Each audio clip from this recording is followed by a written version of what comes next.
Allora, oggi viene inaugurato questo tratto di strada protetta vicino al sanatorio nell'area di Costa Reniera. Siamo qui col sindaco Gandolfo Antonello, un'opera importante per quanto riguarda Costa Reniera, vero? Sì, un'opera importantissima. Oggi andiamo a inaugurare un progetto complessivo per la riqualificazione dell'intero territorio.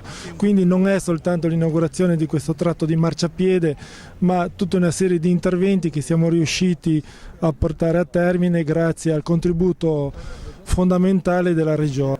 E gli interventi che andiamo a inaugurare oggi sono tre: la messa in sicurezza del Rio Barellai, che è un'opera importantissima e che è passata inosservata agli occhi di tanti, ma che ha permesso di mettere in sicurezza dal punto di vista idrogeologico e urbanistico il nucleo abitato di questa zona e anche l'ospedale Barellai.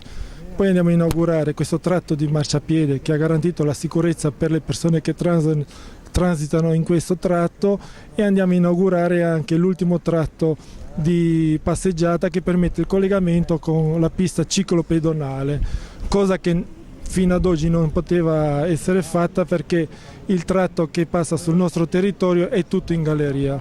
Con questo intervento abbiamo creato anche un itinerario turistico ad anello, bello da vedere per le persone che lo vogliono fare. Perché il turismo adesso è importante anche per Costa Reniera. E sicuramente è un intervento importantissimo per Costa Reniera, perché ha migliorato dal punto di vista qualitativo l'affaccio sul mare e comunque ha migliorato tutto, ha riqualificato l'intero territorio della costa. Grazie. Il presidente della regione Claudio Burlando, vediamo che l'entroterra, così chiamato entroterra, anche se siamo sul mare, funziona bene. Ma io ho un rapporto molto bello con questi comuni, più piccoli sono più mi piacciono, devo dire, c'è passione, c'è entusiasmo. Poi mi ha colpito la storia di questo comune che ha la pista ciclabile ma non la vedeva e non ne potevo usufruire perché passa dentro la montagna, la collina, insomma. E con questo intervento di oggi mettiamo in sicurezza una strada molto pericolosa che ha avuto anche eventi luttuosi purtroppo.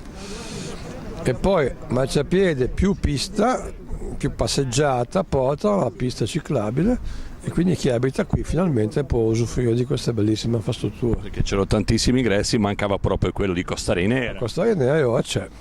Ok, grazie.